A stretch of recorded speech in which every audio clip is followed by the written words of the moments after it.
Hey guys, and welcome back to Making Spirituality Real with Jade. Happy New Year, welcome in 2021. Wow, I can't believe it has passed so fast. So today, to celebrate the New Year, I'm going to talk about something that I'm really excited about, something that I want to talk about for quite some time. And that is my intuitive impressions of life in higher dimensions. This is not something that is based in any factual knowledge. This is purely my intuitive skills that are downloading the channel messages from the cosmic collective and from the higher dimensions. It's about how the energies operate there and how does life from there perceive life on Earth. Now, please bear with me because transferring these impressions to actual words is extremely difficult. Our human language is not satisfactory, it's not sufficient to fully depict what is actually going on over there, and having to transmit it into a video material like this is very hard. Nevertheless, I want to do it because I find it fascinating and, I receive those downloads for a reason. To share them with you guys, right? Still, it is quite difficult to explain the way of thinking that those higher dimensional beings have because it's just so different to us. It's like us trying to explain our human way of thinking to, let's say, a cat or a dog. Now, that doesn't mean, of course, that there's anything wrong with cats or dogs or beings of other levels of existence, because we are all part of this one big cosmic puzzle, and every piece of the puzzle plays its part. Even if it's a being with a lower level of awareness relative to, let's say, us or whoever thinks that they're above it, it still plays its part in the cosmic chain. Like, for example, right now, due to environmental concerns, what's happening on Earth is that, for example, we're panicking about bees and how lack of thereof is going to have a really bad impact on our environment, and if bees died out, the whole planet would die in some catastrophically short time. But you get my point, like, bees are not going to exactly do algebra, and yet they are absolutely vital to our planet's survival. So essentially, this is how these higher dimensional beings perceive us. They just view us as a part of this multidimensional, infinite cosmic puzzle. And this is something that we could learn from them. We could really take a page out of their book, because they really do have this deep understanding and wisdom that is way beyond our level, where they really can see the importance every little thing plays in the bigger scale when it comes to the universe at large. So what really inspired me when it comes to this video is the visions that I have been receiving of what I call, from the lack of the better word, the council. By the way, if any of you are also intuitives and you receive any downloads, please leave me a comment and tell me if maybe you had some visions or some feelings that were similar to mine, because I'm really interested if there is something that resonates with what I have experienced, because this is purely something very abstract that I'm just trying to grasp and translate into words into this human body, which is very hard. So connecting with others here, like others of you who may have had a similar experience, would really be valuable to me in helping to decipher these signals, or more so probably memories before incarnation on Earth, is what I'm guessing, or just being connected to those higher energies. Now, the funny part is that what I'm sensing, this council of beings of higher dimensional nature, it's not really like the way you would understand God or anything. It's just yet another part of the social ladder, if you can translate it this way, in the scale of the universe. It's just part of the natural hierarchy that happens, that is solely determined by the level of spiritual awareness that every being has. Now, if we talk about spiritual awareness, for example, you can think of the chakra system, how at the very base we have the root chakra, which rules our survival. And for example, beings such as bacteria or plankton, like very small microorganisms, they have barely any awareness of self, because it comes with the second chakra, with the sacral chakra, the willpower and the push through. The beings of the root chakra only have the survival instinct and nothing beyond. And as we climb higher and higher into awareness, we have beings of higher dimensional level that have gateways open to higher chakras. Technically, we all possess all chakras inside us, but because we are unable to access development that fast on such a higher scale, we end up kind of not activating them and not using their full power, which is basically what happens, for example, to animals, which are beings of slightly lower awareness than us. By the way, when I say slightly lower awareness, again, in no way does this mean that they are worse or inferior to us in any way, because like I said, all these beings, us included, even if we are lower in awareness to the higher cosmic dimensions, we all play part in this game of life. So it's very important to have an innate respect for all creation. I guess this is something that you can also sense when you visit this room where the Cosmic Council resides. There is this deep resounding respect for all of life, something that's like so drastically different from life on Earth, where you can really feel this competition. There is no competition in this council, in this dimension. There's mostly cooperation, and these beings, while they have their individuality, they really operate as a collective. They really there's this flawless, seamless, constant communication and awareness of a bigger goal, which I thought was really fascinating because it's just so different from how we do things here. Imagine any given group here on Earth and think of one thing that is absolutely inevitable to occur in this group sooner or later. Conflict, divisions, being divided into subgroups, some preferences, taking sides, loyalties emerging. In this council, in those higher dimensions, this kind of energy was completely absent. It was really kind of like different members of one body being aware that they're really part of a whole. There was task division, yes, but it was not really something that was too deeply thought about. It was kind of a given. I think the reason for that is that these beings have such a high level of awareness that the way we spend such a long time wondering what to do with our lives and where to go and what kind of potential we have, how we're trying to find our place in society and find our direction, it was completely not necessary here, because these people, they were so aware that this is the kind of thing basically they probably would do at birth somehow. I felt like there was some sort of birth and death within those beings, by the way, it was fascinating, but it operated completely differently as to how it works here. And the reason for that is that these beings have a completely different perception of time. Like, to them, our human lives and the lifespans that we have here, 80 years if we're lucky, they're ridiculously short. Like, think about it in such a way that there are some insects that live, a few days. To you, a life of an insect doesn't matter much because there are many like it. Their lives are short and meaningless. So now imagine the cosmic scale, that this is how we look to those higher dimensional beings. The difference is, like I said, that they approach us with much more compassion, love, and understanding than we do, because here when you see an ant and it walks by, we crush it without thinking, you know? And in a way, yes, this kind of exists over there, not in a cruel way, but in such a way that the way we are so attached to a human life here, as it's one of our own, doesn't function the exact same way over there. Now, that doesn't mean that these beings in higher dimensions completely discard the value of human life, because, like I just keep repeating, they do not. But they don't entirely just get so emotional and hung up over it. I'm just trying to confront this vision and the impressions that I've had with all those alien movies that, present those beings in a scary light. By the way, because I know that some of you are definitely wondering, these beings do not intervene in life on Earth. They live in their own dimension, their own completely different scope of experiences. They observe, yes, but not in such a way that they use it for their scheming or something. They observe, yes, but they observe in such a way that life on Earth is part of any existence in the universe. Now, what does happen in the Secret Council? What kind of tasks do they have? What do these beings do? Side note, I feel like what I experienced, the downloads that I have experienced, they're also only part of the universe. So it is wildly possible that some other forms of life in other dimensions exist that are different from what I have seen.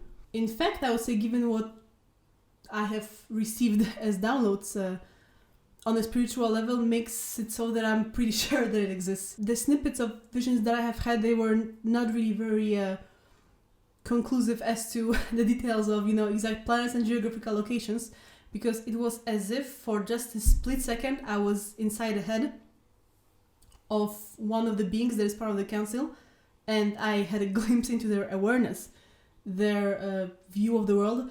But it's a little bit like it is with our heads, as in, like, of course they're much wiser and bigger, but even inside your own head right now, there is an element of focus.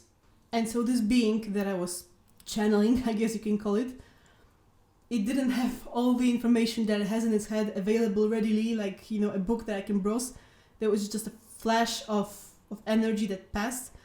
And by the way, this human brain, struggle to receive it in its full capacity because it is not capable of it physically. So like I said, this being basically contained a vast amount of wisdom and knowledge that is not possible to process in this human brain, the same way we can take all our wisdom and complexity and put it in the brain of, let's say, an insect. However, it was very interesting because through this comparison I could see how much potential for expansion these human bodies still have. Like, this has to happen over generations because by now it's already too late, and like human lives are too short to do it all in one fell swoop. And basically there's like a very thin line between suffering and expansion. And if, yes, by the way, suffering is like one of the main ways to expand. Like, I know this is hard to accept for us human beings, but this is just the way it is. Suffering is the main catalyst for spiritual expansion. No discussion, this is just the way it is. And we really attach to it here. We attach to our suffering and we glorify it, we revel in it, but in higher dimensions it's kind of more viewed as a means to an end. Again, not to be cruel to us, but to achieve the bigger picture vision that leads ultimately to our happiness also, right? So to achieve each consecutive level of spiritual enlightenment, there has to be this level of suffering. But the point is that there is a level of suffering at which the mind shuts off, and it does not lead to any further expansion. Suffering only leads to an expansion up until the point that the physical body of a given level of enlightenment can endure it. So right now we are capable of achieving a certain level of expansion, but beyond that, if we were pushed too hard, we would just die. However, what happens is that with each consecutive generation, we become more and more advanced, we become more and more enlightened, and thus we push the threshold of enlightenment, and also we push the threshold of what we can endure and what we can suffer through, and the suffering becomes more complex on psychological, spiritual levels. This makes me think of people always go about how, oh, life used to be easier, the times were different, and right now the times are horrible. But in fact, what's really happening is that times are just more expanded, and both the good and the bad has expanded because this is a dualistic planet. So essentially, when there is expansion, there's going to be expansion in both directions, yin and yang, right? So while, let's say, a few thousand years ago, we may have had some basic form of slavery, or there was like some basic form of starvation. Right now, as starvation, as a suffering experience is actually a pretty primitive process, and there are much more refined, sublimated ways of experiencing pain for human beings, but that is all in the process for them to grow. I know this sounds really cruel. I know that when suffering touches us personally, it's like impossible to imagine. I know myself when I was going through really bad things, like how it impacts your whole self. Like, it's impossible not to take it personally. But that is because it is designed so. You are supposed to take it personally so that it has the effect that it's supposed to have on you. Now, I wouldn't be saying any of this probably, again, if I did not channel this being. This is just how this being thinks. Like, don't shoot the messenger here. I'm the first person to have compassion towards anyone who is suffering, and I want to help everyone. So, especially on a personal level, but on a global level too, which is why I'm a healer for like a living. However, like I said, these higher dimensional beings view suffering with a little more detachment, but on the other hand, they are way more rich in universal love and compassion. They are so developed in this department. They really embrace being able to see the point of view of another.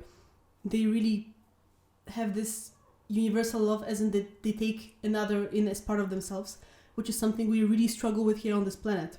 This is, I would say, the main difference between us and them, is that they really have this universal love and compassion developed. And there was a very strong emphasis on that, because I think this is the next stage for us, to really be able to look at another person and get out of this survival us versus them mentality. This is really like the main difference that I can perceive with our human brain.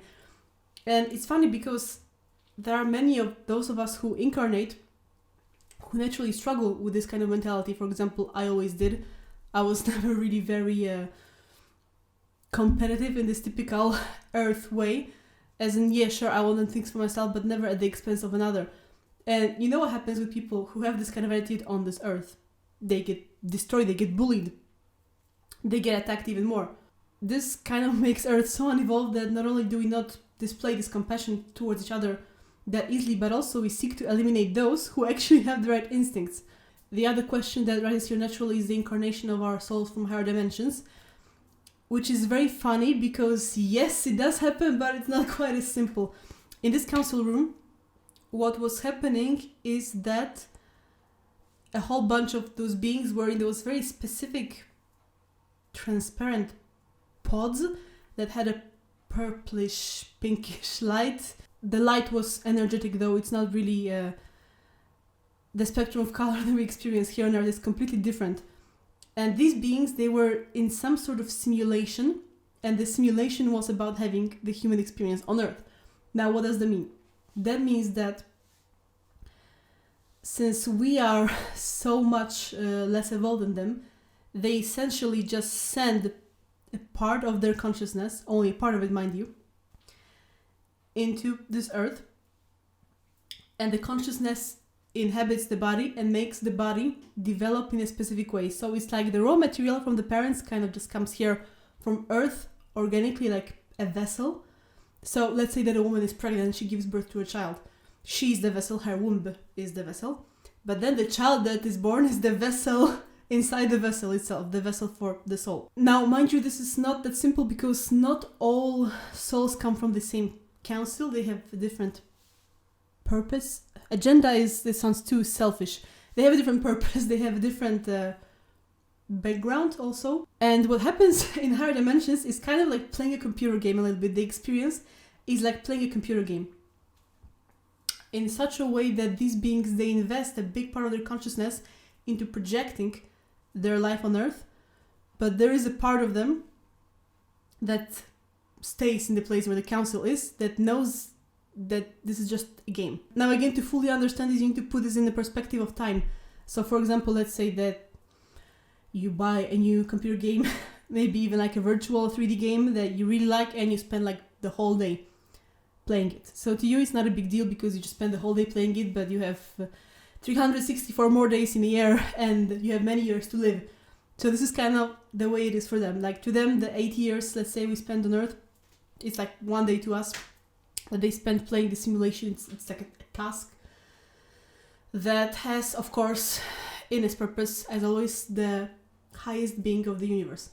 Now, something else that's very interesting here is that you could clearly see the vision, the purpose, the perception of those beings on the nature of good and evil. Now, good and evil, the way that we experience it is purely an earthly concept. In those higher dimensions, in this council, there was no good and evil. There was endless neutrality and peace. I honestly don't know how else to explain it. There's no better word for it. It's like good and evil blended into one, and there was just endless cooperation, but the cooperation was not like very intimate. Now, one of the reasons that actually souls get sent to Earth is to receive a polarizing experience. By polarizing experience means that because there's good and evil, there's the yin and yang separated on Earth, it creates a very specific level of pressure and intensity that is used for the soul to get a specific experience. I would compare it, for example, I think I used this example already in my other video, but it really is, this repeats it because it's the truth. It's like focusing on a specific muscle group during a workout and applying extra pressure on it to strengthen this particular muscle group. So the soul picks to have this kind of polarizing experience in this and this area to strengthen this part of their personality, kind of like in a factory to manufacture the result that they need. And thus the soul incarnates with parents, with a family that is most conducive to achieving the result that is needed. And mind you, any potential suffering is kind of more treated like a byproduct, again, by those beings on a higher scale. With the whole suffering thing, how do I do it? Well, let's say that you have a cat, and this cat has, jumped off of a roof. Cats do that sometimes, right? And so you have to take the cat to a vet so they can have a surgery, so they can, they put those metal parts inside the animal's leg temporarily so that the leg stabilizes. And then they put on this collar on the cat's neck so that the animal is fine. Now, obviously, the animal, from its perception, thinks this human is torturing me, right? But no, this human is just putting on a collar so that, the cat can recover and actually, live and walk, right? So in this way, this temporary suffering of this animal is not gonna mean much to a human, right? Like a human is not going to stop the surgery because it knows that the animal has to receive the surgery, right? Like the cat may meow, may complain, but that's because it does not understand its purpose and its fate. And this is kind of how those higher dimensional beings view our suffering. Like the things that we very commonly suffer about, like a breakup of a relationship that wasn't even that good. Like, it happens because we get attached to people that, even those that aren't good for us, and when things change, we resist, kicking and screaming. This is very human of us to do, right? So what really blew my mind while channeling this message is the difference in perspective, as if looking slightly from above and behind, I guess is how I would call it. And really being able to see meaning in every event that occurred to us. Now, this is something else that I found very interesting, was the feeling of meaning. And it depends on the scale of the event. Some smaller events on Earth are negligible, and basically some maybe tinier actions you take, they don't really have that much of cosmic value. But otherwise, things that happen to you, big things, they always do have an ultimate purpose. And this is something that I always believed in personally, but after having received this flash, this message, after having received this download, I just knew it for sure, because the other thing that really is different, that's really fascinating about the way the life happens over there, is the extreme level of meticulous planning. Now, what does that mean? To all of us who know astrology, we know how much of a unique mathematical calculation every natal chart is. How the degrees, the angles, the minutes, the aspects, not just the planets and the houses, influence us. And if you are into Vedic astrology, you know that this gets like 3 times more complicated, right? Because Vedic astrology has many more variables, which makes us even more of a unique individual mathematically. Now, this is something that our human brain can grasp. Like, yes, Vedic astrology is complicated, but it's humanly possible, like there are many experts, mostly from India, sadly, who really are well versed in Vedic astrology, and they spend their lives being trained in it, right? However, the level of meticulous calculations that happens in higher dimensions of the universe is absolutely out of our imagination. This is planning relative to big celestial events like planet movements that is so insanely detailed that basically they look at, your Saturn return the way you would look at a weather forecast for tomorrow. Like, basically, this is the scale of events that these beings deal with on the daily, I guess. Like, it's absolutely nothing to them. Here on Earth, we still lack evolution to the point the planet at large still even debates the truthfulness and the reality of astrology, right? There are still those who say, oh, astrology is not real. But these beings in higher dimensions, they look at those kind of calculations like they're obvious. It would be like you contesting if math is real. Of course it's real, because we are all thought of it as obvious, right? So this is the kind of planning that happens for these beings on a higher level. This is basically how they operate in this department. They are really able to see those complexities on a much, much bigger picture. Again, think of it as compared as to, let's say, insects. When there is an anthill, the ants are born and programmed to be able to build this anthill, right? But these same ants will not be programmed to build the Empire State Building, because they do not have it programmed in the brains to be able to make mathematical calculations of such magnitude to build such an enormous tall building, right? It's again very interesting. The whole time as I was receiving this message, it was really a flash, more like I kept thinking of this overused quote that you can see all over social media nowadays, as above so below. It is really true. It is so true. Now, what this basically says, that the whole universe has the same principles of constructions, and if you look, let's say, at the principle of the construction of an atom, you can see that the whole galaxy is constructed upon the same principle. And this is absolutely true also in higher dimensions, or at least this flash, this snippet that I have experienced. That yes, this is basically the way it is. Those beings on a higher level of advancement, they are more advanced, but they operate on the same principle. The same way we constructed a plane, basing ourselves on how a bird spreads its wings. So I think it's really fascinating how, despite how much more evolved these beings are, they still operate kind of on the same principles, only on a much, much larger scale. Anyway, channeling this message to you guys was somehow really tiring because transmitting these energies into words and explaining it somehow like really took it out of me. I think probably because we're not really supposed to see that much. While we are here on Earth, it's really imperative of us to focus on our human task, human mission, and human experience. It's not something that we should be deliberating over too much. But I thought it was so curious. I just really wanted to share it with you guys, my impressions here. And I feel like there are a lot of valuable lessons there for us. Lessons about suffering and the meaning of life and understanding the temporary nature of our existence, and yet how much in that short little period of time we can accomplish and how it's important.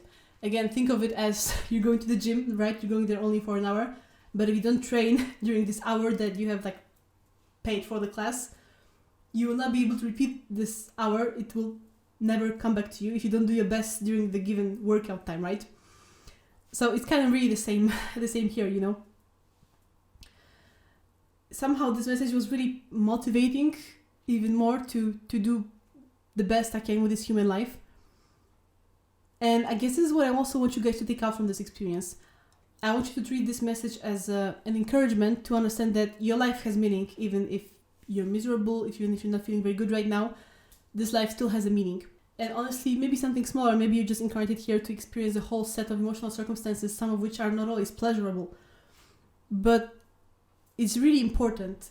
Your existence really is important, and this was something that was very